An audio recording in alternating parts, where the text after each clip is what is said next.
किसी भी इंसान का भविष्य निश्चित होता है, जो कि पहले ही लिखा जा चुका होता है। किंतु भविष्य को कर्मों के द्वारा बदला भी जा सकता है। अगर बुद्धि भी साथ में हो तो इंसान के द्वारा किए गए कर्मों से ही उसके भाग्य बनते बिगड़ते रहते हैं। हाथ की लकीरें भी कर्मों के द्वारा ही बनती और बिगड़ती हैं। संसार में दो तरह के लोग होते हैं। एक वह जो कहते हैं कि भाग्य कुछ नहीं होता, सब कर्म होता है और आदमी के कर्म ही उसका आगे का जीवन निर्धारित करते हैं। दूसरे वह लोग हैं जो भाग्य में विश्वास रखते हैं और मानते हैं कि जो भाग्य में लिखा है वह होकर ही रहेगा। लेकिन यह दोनों लोग भी समय समय पर अपने विश्वास से डगमगाते हैं और अक्सर इंसान सारी जिंदगी कर्म और भाग्य के नाम के इन दो बिंदुओं की धुरी पर घूमता रहता है और एक दिन इस संसार और उसके सारे सवालों को यहीं छोड़कर चला जाता है। हिंदू शास्त्र में यह सब लिखा हुआ है कि यह सब कुछ पहले से ही लिखा होता है कि आप इस तारीख को इस समय पर यह करेंगे। आप अगले क्षण चाहे जो भी करें वह वैसे ही होगा जैसे कि पहले से लिखा हुआ है। एक नजर से देखें तो विधाता ने हम सब के लिए एक रास्ता तय कर दिया है और उस पर हम अपने जीवन भर चलते रहते हैं और उससे भटकने का कोई रास्ता हमारे लिए उपलब्ध नहीं होता। इसलिए आपका आने वाला समय भी उतना ही असल है जितना कि बीता हुआ, और फर्क बस इतना है कि एक को आपने देखा है और दूसरे को नहीं। और समय है जो कि एक निरंतर गति से आगे ले जाए जा रहा है और भविष्य से मिलाकर चला जा रहा है।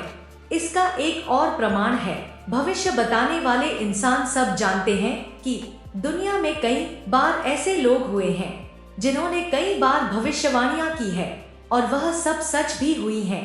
हालांकि कई लोग इसे महज इत्तेफाक मानते हैं, लेकिन इतनी ज्यादा बात सच होने के पीछे कुछ तो सच्चाई है। दरअसल इन लोगों को भविष्य की एक झलक मिल जाती है और वह तभी संभव है जब भविष्य पहले से ही लिखा हुआ हो। हिंदू धर्म की अनेक पौराणिक कथाओं और ग्रंथों में कई लोगों का भाग्य पहले से लिखे होने का प्रमाण है। जैसे कंस को पता था कि देवकी के गर्भ से उत्पन्न 8वां पुत्र उसका वध करेगा और भगवान श्री कृष्ण ने उसका वध किया। ऐसे ही रामायण में भी लिखा हुआ है कि कैसे यह पहले से ही निर्धारित था कि भगवान राम शबरी के आश्रम में आएंगे।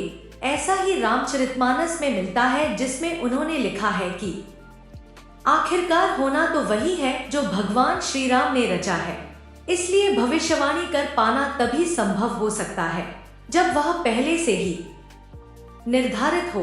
रामायण में भगवान राम और सीता जी को ही नहीं बल्कि दशरथ जी और गुरु वशिष्ठ जी को भी पहले ही सब पता था कि बाद में क्या होने वाला है। और तो और महर्षि वाल्मीकि जी ने रामायण के उत्तरकांड असल में घटित होने से पहले ही लिख दिया था।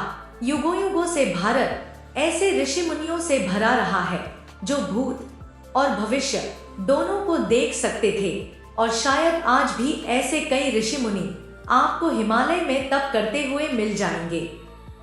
यह सब सुनने के बाद आपके मन में यह सवाल जरूर उठता है कि अगर सब पहले से ही लिखा हुआ है तो फिर कर्म का तो कोई महत्व ही नहीं रहा, फिर हम कर्म करें ही क्यों। और अगर कोई आदमी बहुत बुरा या अच्छा कर्म करता है तो उसका फल उसे मिलना ही नहीं चाहिए, क्योंकि वह तो बस अपने रास्ते पर चलता जा रहा है जो कि किसी और ने तय किया है।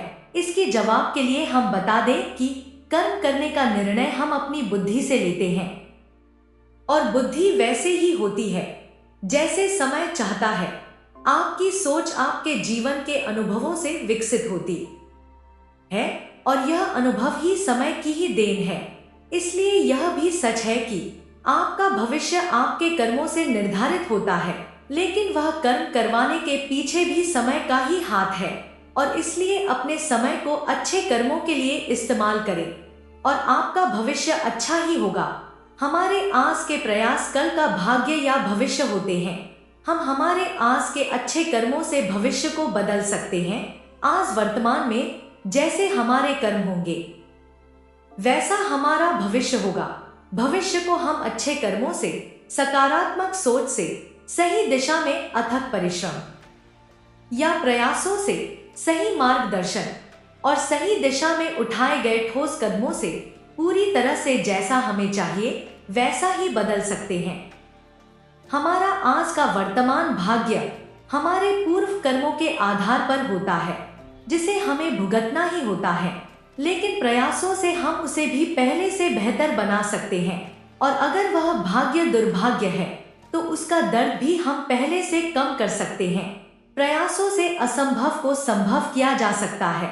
आने वाले भविष्य को उज्जवल भविष्य में बदलने के लिए हमारा सही दिशा में प्रयास करना जरूरी है। इसके लिए मनुष्य का अपने भीतर जागना जरूरी है। भविष्य को बदलने के लिए आपको अपने कर्मों में सुधार करना होगा। इसके अलावा आप अपनी आदतों को बदलकर भी अपना भविष्य बेहतर बना सकते हैं।